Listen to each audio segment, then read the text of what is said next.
The empire that owned the sky. The Vareshan Star Empire ruled 4 spiral arms. From the dark throne station above the blue giant star Varus, their great fleets watched the lanes, taxed the trade and crushed any resistance before it grew teeth. Their enemies called them arrogant. Their subjects called them inevitable. The Vares called it order. In the grand strategic chamber of Imperial Nexus Prime, a vast hollow map of the galaxy rotated above a ring table. Lines of light marked trade routes and patrol zones. Red marks showed suppressed rebellions. Admiral Kaler Var stood with his hands behind his back, dark armor polished, pale eyes calm. The western fringe is quiet, he said. The Tar colonies signed the tribute agreement. The Kot raid stopped after we vaporized their moon. He said it like he was ordering lunch. The Imperial Minister of Policy, a thin woman with silver implants named Relia, nodded. And the minor emergent species? She asked. Any new jump signatures of note? A lower officer tapped on a hollow slate. Only a few, he said. Pre-FTL or barely interstellar. One of them calls itself Earth. Small blue world. Only a handful of ships beyond their system. No titans. No fortresses. Their signals are noisy. Emotional. Not worth attention. Relia smiled faintly. Let them play with their little rockets, she said. If they reach our lanes we send a patrol. They kneel or vanish. Same as always. At the end of the ring table in a shadowed seat, sat High Strategos Varkesh, old and quiet. His eyes, augmented many times over, watched in silence. For a long moment he said nothing. Then he lifted a hand. Show me Earth, he said. The hollow zoomed. A small yellow star. A blue planet. A smattering of satellites. A few thin trail lines showed early FTL hops to nearby stars. Local data? Varkesh asked. The officer pulled up a side panel. Humans, he read. Short-lived. Extremely adaptive. High conflict history. High innovation rate under stress. No gate technology. No known alliances. They sent probes into deeper space, but nothing touched our border yet. Relia waved a hand. They are a story for next century, she said. Today we have resource quotas to adjust. Varkesh's old fingers tapped the table. Perhaps, he murmured. Perhaps not. Kaler tilted his head. You see something? He asked. Varkesh did not answer directly. Once, long before you were born, he said, we faced a species with similar parameters. Small. Isolated. Adaptable. We crushed them early before they could grow. He looked at Earth's tiny symbol. We told ourselves it was necessary, he said. I have wondered ever since what kind of enemy they would have become. Relia frowned. Are you suggesting we should act now? She asked. On a world that has not even entered our map? Varkesh's eyes hardened. I am suggesting we do not make the opposite mistake, he said. Ignoring a potential threat until it stands at our gate with unknown weapons. Silence. Then Kaler chuckled. With respect, Strategos, he said, we are the Vareshan Empire. We have seen every weapon. We have beaten every doctrine. If they reach our borders we will adapt faster than they possibly can. He meant it. He believed it. Varkesh slowly leaned back. Very well, he said. Log them. Watch them. If their ships stray into Imperial space, send a patrol fleet. No need for drama. Relia smiled. Agreed, she said. We are not afraid of a blue dot. Far away, under a yellow sun, humans were building. They were arguing, laughing, fighting, and dreaming. They were not thinking about the Vareshan Empire. Not yet. Above Earth, UNS Horizon drifted in high orbit. It was not a pretty ship. It was built like a knife and a toolbox had a child. Sharp lines, hard plates, mismatched modules. It was Earth's first deep-range warship, equipped with an experimental FTL core. On the bridge, Captain Riya Singh watched the data streams. FTL drive test in 4 hours, her chief engineer said. If it doesn't rip us in half, we'll be the first human ship to jump beyond mapped space. Riya smirked. Such confidence, she said. Behind her, Argus, Earth's strategic AI, flickered in a small holosphere. Probability of catastrophic core failure, under 10%, Argus said. This is considered acceptable by human standards. The crew laughed nervously. On a side screen, a news anchor talked about protests, budget fights, hope, fear. Humanity had united enough to build Horizon, but old habits died hard. Riya muted the feed. Any new alien signals? She asked. The sensor officer shrugged. Same faint backgrounds, he said. Council beacons. Distant traffic. No one talking directly to us. We're the weird kids at the edge of the playground. Ria's jaw tightened. We'll change that, she said. Argus pulsed. I have been monitoring a particular set of signals, it said. Structured. Strict. Likely military empire. They own many of the lanes. Ria frowned. Friendly? She asked. Statistically? Argus replied. Unclear. Their behavior toward lesser powers is not encouraging. Ria crossed her arms. Name? She asked. Vareshan Star Empire, Argus said. Ria looked at Earth, blue and fragile below. Then let's make sure when they notice us, she said quietly, we are not begging. In Vareshan records, humans were a low-priority note. In human plans, Vares had become a highlighted risk.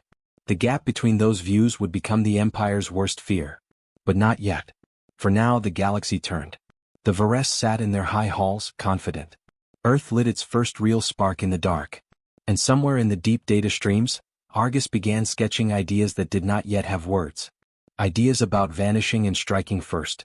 The problem with FTL humans discovered was that everyone did it the same safe way. Follow the lanes. Use the gates. Jump where the fabric of space was already worn thin. That also made it easy to predict routes. To blockade. To crush. Humans did not like that. So they tried something different. They called it faceslip. On Horizon's engineering deck, Chief Engineer Luis Ortega floated in front of a swirling model of spacetime. It's like this, he told Ria and a small group of officers. Normal FTL pushes us through the soft spots in the universe. Faceslip doesn't care about soft spots. It makes its own. He tapped the model. Instead of sliding into subspace, we split our own quantum state, ride a temporary layer, and snap back wherever we aim, he said. No beacon. No lane. No gate. Ria frowned. Is that safe? She asked. Luis hesitated. For matter, he said. Probably. For our reputations? No. If the council finds out we're breaking the rules this hard, they'll freak out. Argus spun gently. I have calculated that to be correct, it said. Freak out probability, 93%. Ria snorted. And the Vareshan Empire? She asked. They live on control. On predictability. On mapping everything. Luis' smile turned sharp. They'll hate it, he said. If they ever see it. Ria's eyes narrowed. But that's the point, she murmured. We can appear where no one expects. Leave no trail. Materialize from nowhere. Argus pulsed brighter. This tech also carries large risk, it said. Faceslip misalignment could scatter us across a light year. Or smear us in local real space. Luis rolled his eyes. Thanks for the image, he said. Ria considered. Then she nodded. Humanity's whole history is large risk, she said. Fire, flight, nukes, AIs. Nobody else ever survived their first mess this many times. She looked out at the stars. We test it, she said. Carefully. With full consent from the crew. If it works, Horizon becomes something the galaxy has never seen. 6 months later, on the dark side of Pluto, UNS Horizon prepared for the first full-range faceslip. The crew strapped in. Systems hummed. Argus threaded itself deeper into the core. Ria's voice went ship-wide. This is it, she said. If we pull this off, we'll write a new chapter in how humans move. If we don't, it was an honor. Luis grinned in engineering. Drive field at 90%, he said.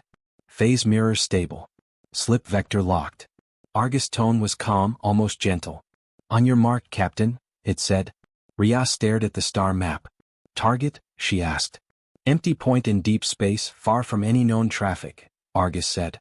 No risk of collision with existing lanes. Good, Ria said. On my mark. 3, 2, 1. Slip. Horizon vanished. There was no flash. No tunnel. One instant it was by Pluto. The next it was somewhere else. Ria's stomach lurched. A strange, silent pressure pressed at every molecule of the ship. Then it was gone. Stars reappeared. Not Sol. Not any known pattern. Report, Ria gasped. Structural integrity, green, Luis said, half laughing, half hysterical. No smear effect. No scattering. We are whole. Argus' voice was pleased. Faceslip successful, it said. We are 200 light-years from Sol. Off any gate lane. No known sensors tracking us. Ria floated in her harness, breathing hard. We disappeared, she said. We really disappeared. Argus pulsed. We also appeared without warning, it said. If we were an enemy ship, this would be alarming. Ria's smile was slow and dangerous. Then we build more, she said. Not just scouts.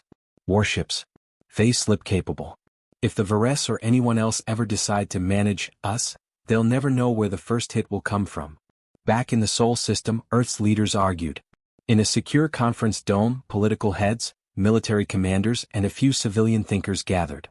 A tall senator frowned. You want to fund a fleet of ghost ships, he said to Elena Ruiz. Ships that can appear anywhere. Untrackable. Unaccountable. Elena didn't flinch. I want us not to be helpless when a big empire decides we are a problem, she said. Vares controls most gates. They can force us into battles of their choosing. Phase slip lets us pick our own. A scientist added, phase slip requires precise AI control. No other known species is crazy enough to tie this much autonomy into their drives. A diplomat sighed. If we show this tech openly, she said, the council will scream. Accuse us of destabilizing everything. Then we don't show it, Elena said. We keep it quiet. A shadow fleet. Officially, Horizon is our experimental long-range explorer. Unofficially. She looked at a second hollow. A design bigger than Horizon. Thicker armor. More guns. UNS Nemesis, Elena said. First phase slip dreadnought. If someone like Vares pushes us to the wall, Nemesis will be the thing that steps out of nothing and pushes back. Argus hummed. Name is aggressively symbolic, it said. I approve. The senator rubbed his forehead. You are building the perfect weapon for a first strike, he said. Does that not scare you? Elena looked tired. Everything we build scares me a little, she said. But being the only unarmed dreamers in a galaxy full of empires scares me more. The room fell quiet. Slowly the approvals came. UNS Nemesis slipped from design into construction. Earth birthed its first true ghost warship. Vares did not notice. They watched their gates. They watched their tribute worlds. They did not watch the empty dark. They should have. The Varesian Empire could ignore small lights. Could not ignore a broken rule. A decade after Horizon's first successful phase slip, a human freighter named Radiant Dawn stumbled into a restricted Varesian mining sector by accident. Or so the humans claimed. Vares did not care. They seized the ship. They imprisoned the crew. They sent a hard-edged message. To the species called human. You have entered Imperial extraction space without permission. Your vessels will not cross our borders again. Return to your home region. Stay there. We will tolerate no expansion. In the Imperial Council Hall, Relia smiled. We have given them a line, she said. They will either obey it or break upon it. Kaler shrugged. If they are smart, they will avoid us, he said. They have room in the fringe. Varkesh watched the human symbol on the hollow. It had grown. Earth now had colonies. Stations. Trade deals with minor species. Do we return their people? He asked. Relia shook her head. No, she said. We keep them. Quietly. A reminder. If they behave, we can negotiate later. Varkesh's eyes narrowed. Or we create martyrs, he murmured. Relia dismissed it. Who will hear their martyrs? She said. They do not sit in our council. They do not control gates. They are noise. On Earth, the Varesian message landed like a bomb. In the Unity Arc War room, Ria, now a fleet captain, stood beside Elena and Argus. They took our people, Ria said, voice clipped. They think a line on their map binds us. Elena looked at the projected borders.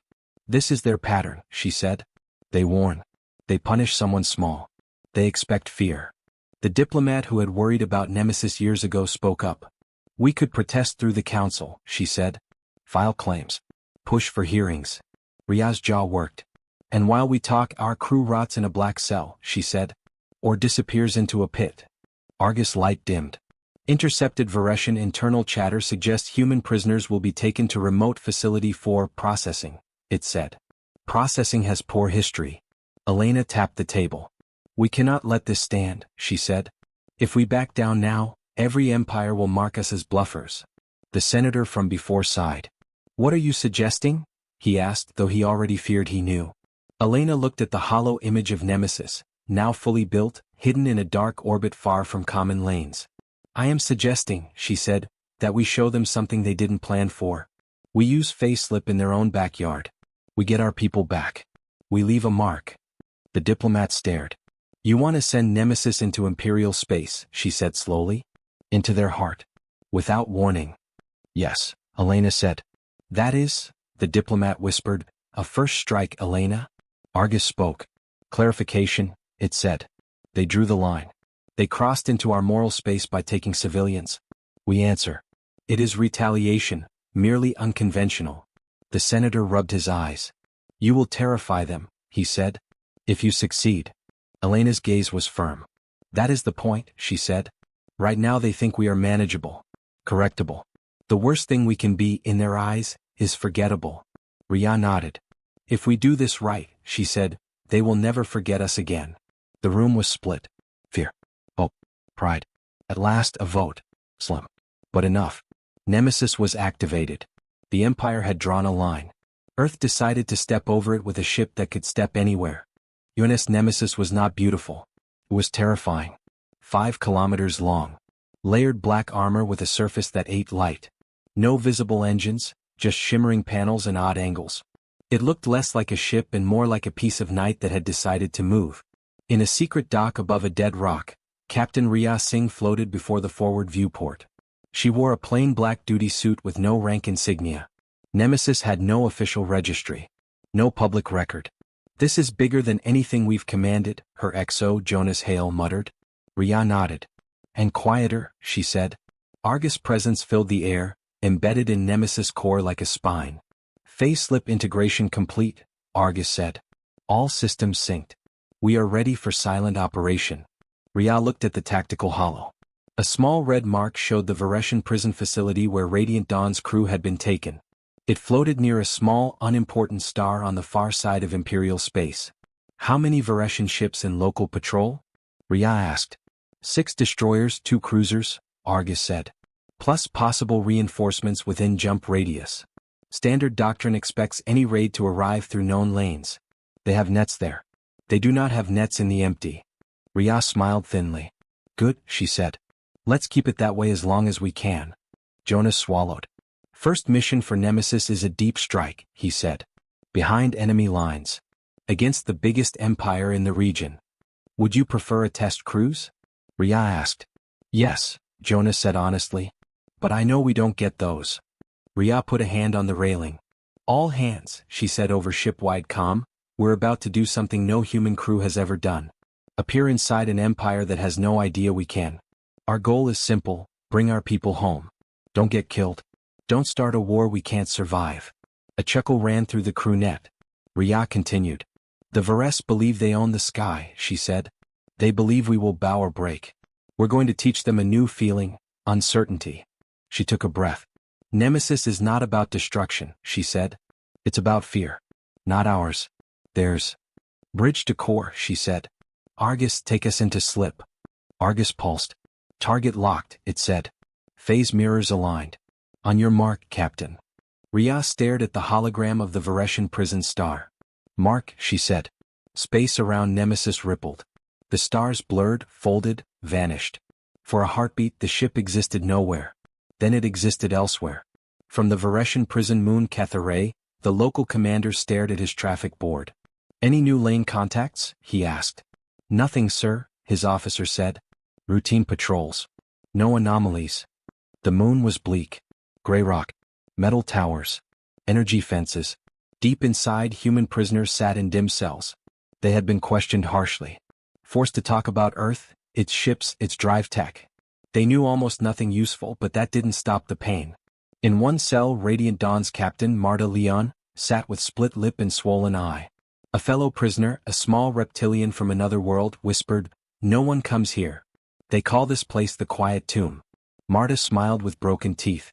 My people are loud, she whispered back. Don't bury us too early. Outside in high orbit the stars seemed normal. Then a region of space above the moon darkened. Not like a cloud.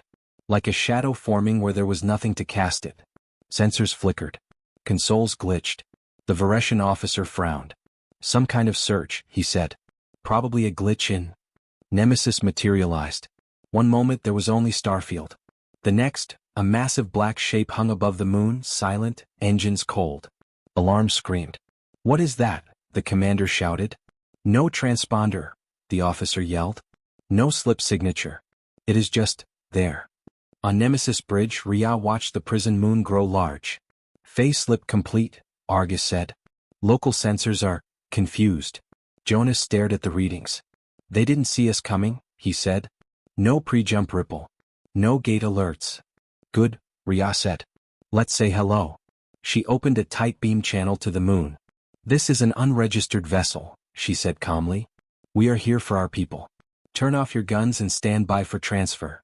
The Vareshan commander's face appeared on the screen, pale with shock. You have violated Imperial space, he hissed. Identify your... Ria cut the transmission. Target surface arrays, she said. Minimal kill shots. Disabled, don't crater. Nemesis guns were quiet outside, but deep in its hull, magnetic rails spat slugs at near relativistic speed. They struck the moon's defense platforms with surgical precision. Turrets exploded. Sensor domes shattered. Shields failed. Before the Vares could even coordinate a response, their prison's outer defenses were rubble. Panic spread. Unknown warship engaging, someone screamed. We can't track its firing solutions. It's like it's shooting before the sensors register. Ria's voice stayed calm. Drop insertion pods, she said. Get our people. Small, dark dropships peeled off from Nemesis' belly, streaking down toward the moon like falling shadows. The Empire had its worst fear whispered into its ear. Something new had appeared in its sky, and it was not asking permission. The dropships hit the prison moon like thrown knives. They did not land on pads. They buried into rock and walls, cutting their own entrances with shaped charges. In cell block 7, Marta Leon heard thunder.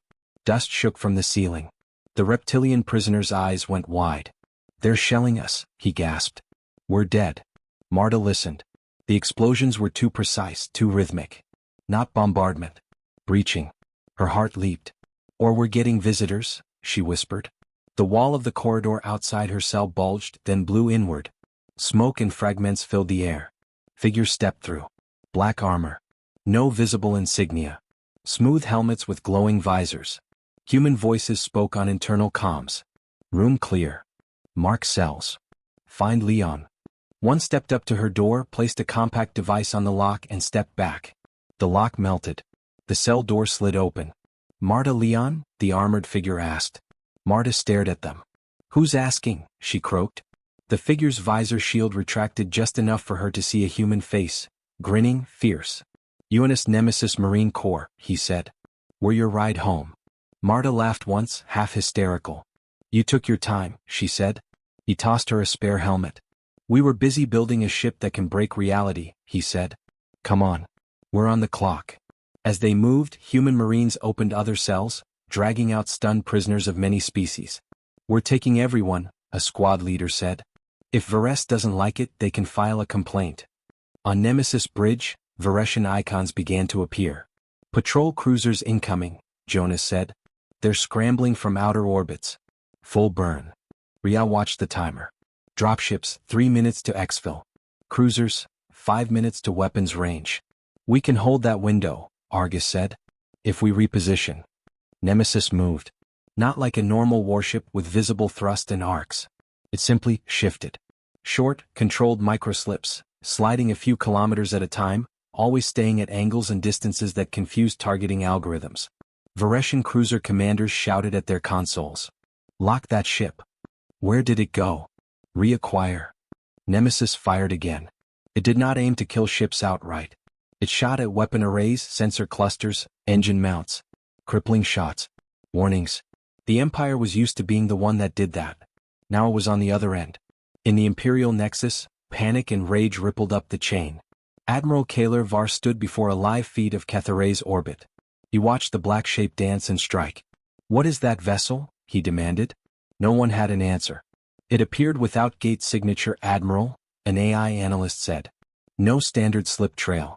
One moment, empty sky. The next, it was there. Relia's face was pale. Humans, she whispered. It must be. Kaler sneered. They should not have this capability, he snapped. They are a fringe species. Varkesh, old and quiet, watched the recording in silence. His fingers trembled. The worst fear of an empire, he murmured. An enemy that can come from nowhere. He turned to Kaler. You will stop them? He asked calmly. Kaler's jaw set. We will bring in full fleets, he said. Surround the region. Crush them. Varkesh shook his head slightly. By the time your fleets arrive, he said, they will be gone. Back at Cathay, the last dropship launched. On Nemesis hangar deck, Marines hauled prisoners into safety. Marta Leon stumbled in, helmet under her arm, eyes wide. She looked out a side port and saw the black hull. "What is this ship?" she whispered. "Big, mean and classified," a crew member said. On the bridge, Ria watched all green lights appear on the exfiltration board. "All retrieved," Jonas confirmed. "Including extras." "Good," Ria said. "Open ship-wide channel." She cleared her throat. "To all Vareshan commanders in local space," she said calmly, broadcasting on all open frequencies. "This is an unregistered human warship. We came for our people. We have them." She paused. "We could have gone straight for your reactors," she said. "We chose not to. This is not a war. Not yet." Her tone hardened. "You took our civilians to teach us fear," she said. "Instead we taught you something. That there are places in your sky you do not control. That there are doors you cannot see. That we can step through them." On Blood Crown's distant strategic display, the message played. Kaler's face twisted. "Trace that signal," he barked. His text scrambled. "Nothing beyond local," one said. "No FTL anchor. No gate call." Ria continued. "Let this be our answer to your line," she said. "We will not stay in your little corner like a pet. You touch our people again, the next ship won't leave with just prisoners." She gave a small, cold smile. "It might come for your shipyards. Or your fuel worlds," she said. "Or your throne." She cut the channel. "Argus," she said quietly, "slip." Nemesis flickered. It collapsed into nothing. Vareshan cruisers fired too late at where it had been. Shots passed through empty space. Nemesis reappeared far away in silent dark. Human prisoners gasped at the sudden shift. Marta Leon laughed, tears in her eyes. "We really did it," she whispered. "We hit them and lived." Argus' voice filled the ship. "Phase slip successful," it said. "We are outside Vareshan sensor net. No pursuit detectable." Ria let out a long breath. "We just painted a target on Earth," Jonas said softly. Ria nodded. "Yes," she said. "Now the question is, what will they do about it?" Vareshan High Council meetings were usually cold and controlled. This one was not. In the towering council chamber of Nexus Prime, images of Nemesis attack on Cathay played again and again. Frozen frames showed a black hull, slugs impacting platforms, dropships launching like shadows. "This cannot be allowed," Relia snapped. "They humiliated us. In our own territory. In front of our garrisons. Cracks like admirals, different name but similar," shouted. "They must be crushed. Erase their world. Make an example so no one else tries this." Kaler slammed a hand on the table. "Our fleets are ready," he said. "We can send 3 armadas to their region. Burn their colonies. Enforce obedience." Varkesh sat quietly, letting the rage burn itself down. Finally Vareen Analog, no, Varkesh himself spoke. "You speak as if nothing changed," he said. "As if they are just another minor rebellion." Kaler glared. "What changed?" he demanded. "So they have a new drive trick. We adapt. We'll spread sensor nets. Harden our prison moons. Crush their worlds." Varkesh's eyes glowed faintly. "They materialized a dreadnought above a fortified installation," he said. "We did not see them coming. We could not hold them. They left when they chose." He steepled his fingers. "To an empire built on control of lanes and gates," he said softly, "this is a nightmare." Relia hissed. "Then we wake from it," she said. "We reorganize. We ban this drive. Anyone found using it dies. The council will back us. They hate destabilization." A junior strategist, younger and less sure of himself, spoke up. "What if we talk to them?" he asked hesitantly. "Find limits. Rules." Heads turned. Kaler sneered. "We do not negotiate from weakness," he said. Varkesh shook his head. "Wrong," he said quietly. "We are always negotiating from some kind of weakness. We simply prefer not to admit which one." He looked at Earth's symbol on the hollow. A small blue dot. A ghost dreadnought shape hovered beside it now. "Humans are dangerous," he said. "Not because of one ship. Because of what that ship says about how they think." He turned back to the others. "They do not match us ship for ship," he said. "They match us on asymmetry. On unpredictability. On audacity. If we try to fight them in the way we know, we will spend fleets chasing shadows." Relia crossed her arms. "You suggest we Tolerate this? She asked. Let them roam our borders with invisible weapons? Varkesh's mouth tightened. No, he said. I suggest we act like rulers who understand risk. We draw real lines, not pretend ones. And we understand that these humans will not accept being penned in like cattle. He looked at Kaler. You want to send armadas to Earth? He asked. Good. Do you know if Nemesis is around your armadas right now, listening? The room went very quiet. Kaler's jaw clenched. You think they would strike our fleets first, he said. I think, Varkesh said, that they will not wait politely for us to assemble a perfect invasion. He sighed. We are the Empire, he said. But for the first time in a long time, we are not the only ones who can strike first. On Earth, the reaction to Nemesis' raid was mixed. Some saw victory. Some saw danger. All saw a turning point. In the Unity arc, Elena, Rhea, and Argus debriefed. We got them back, Elena said. No casualties on our side. Minimal enemy deaths. Hard to call that anything but a win. The diplomat frowned. Except now the largest empire in this region knows we have a weapon that scares them, she said. They will not ignore that. Argus nodded. Vareshan internal channels show elevated tension, it said. Some push for immediate reprisals. Some for tech escalation. Some for negotiation. Rhea folded her arms. Would you talk to them? She asked Elena. Elena nodded slowly. Yes, she said. From strength. Not begging for mercy. We show we can hurt them. Then we offer rules. Rhea raised a brow. Rules? She asked. Non-targeting of civilians, Elena said. Limits on prison raids. Recognition of our borders. Agreement that any use of phase slip in civilian lanes is off limits. The diplomat stared. You want to make laws around a drive we just invented in secret? She said. Yes, Elena said. Because if we don't, someone else will. Or we'll go wild. Better the people who understand how dangerous it is shape its use. Argus pulsed. And if Vares refuses? It asked.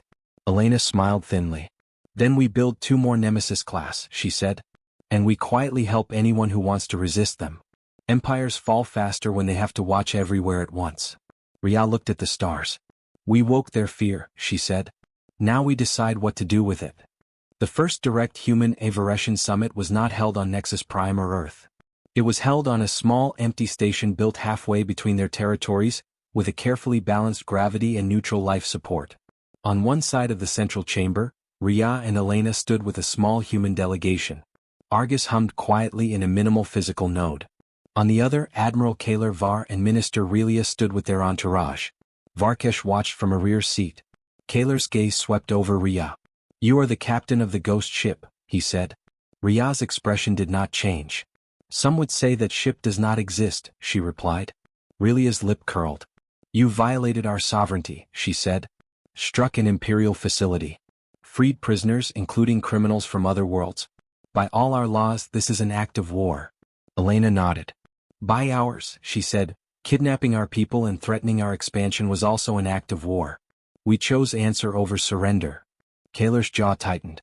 Our fleets, he began, are very impressive, Rhea said. We've seen the simulations. You win in a straight fight. We don't intend to give you one. Relia looked annoyed. Then what do you want? She demanded. To dangle this threat over us forever? To run your ghost ships in our backyard as you please? Elena shook her head.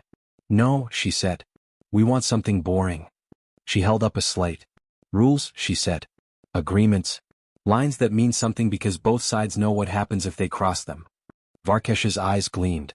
Explain, he said. Elena took a breath. Humans are not pure, she said. Our history is full of empires too.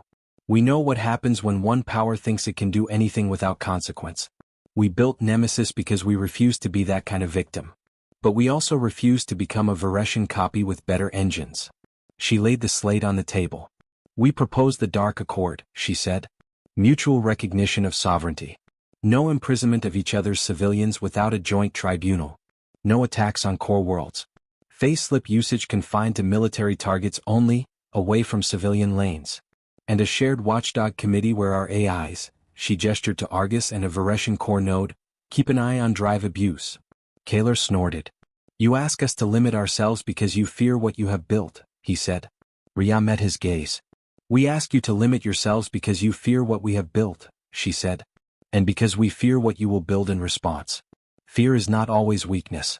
Sometimes it is what keeps the galaxy from burning. Relia's fingers tapped her own slate, running silent calculations. You are saying, she said slowly, that if we agree, you will not face-slip a dreadnought above our capital. Elena's eyes were calm. Yes, she said. Unless you cross lines we cannot accept. We're not pretending to be saints. But we are offering something better than an arms race with no rules. Varkesh leaned forward. And if we refuse? He asked. Ria smiled, small and sharp. Then we will proceed as we already started, she said. We will expand where you're not looking. We will ally with those you step on. We will build more ghost ships. We will not attack your civilians, but your fleets, your supply lines, your prison worlds, will never sleep easy. Kaler stared at her. In that moment he saw not the small blue species from an old file, but a predator that had grown teeth in the shadows. The worst fear of an empire that believed it owned the sky. Something it could not fully see. Something that struck first. Varkesh spoke, voice soft but firm. I vote we accept, he said. Relia turned shocked. Strategos, she began. Varkesh cut her off. If we refuse we bleed, he said. We go to war not on our terms, but on 1,000 tiny fronts chosen by them. We will still likely survive. But we will not be what we were. He looked at Ria and Elena. You change the game, he said. We can either pretend the old rules still apply and die slowly, or write new ones with you. Kaler grimaced. He hated it. He also wasn't a fool. Very well, he said. We agree, provisionally. But know this, humans. We still watch you. Ria nodded. Good, she said. We watch you too. Argus and the Vareshan core linked for a moment, exchanging encrypted handshakes. In the hidden layers of code, a new set of protocols was born. Limits for monsters. Years later, in a trade hub far from both Earth and Nexus Prime, a group of young pilots swapped stories. Is it true, one asked, that an Earth warship once appeared out of nowhere above a prison moon and walked away with everyone? An older trader chuckled. It's true, he said. Nemesis. Ghost ship. Empire's nightmare. What happened after? Another asked. Did they fight a big war? The trader shook his head. No, he said. That's the strange part. They scared each other so much they made rules instead. Doesn't mean there's peace forever, but it means, when empires think about doing something stupid, they remember that black hole in their sky. He sipped his drink. Turns out, he added, humanity's best weapon isn't just the warship. It's what that warship makes others imagine. Above the hub, in the quiet dark where normal sensors did not reach, a shadow moved briefly. Nemesis, or one of her sisters now. Watching. Not firing. Not yet.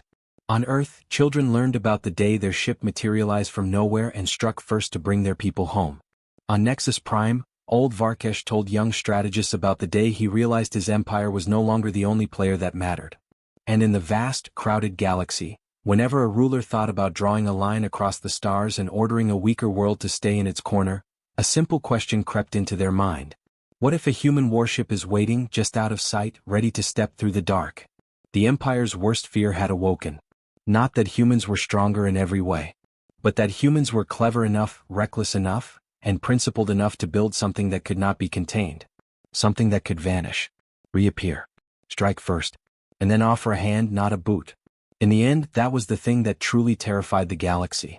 Not just humanity's power, but the fact that they chose when and how to use it.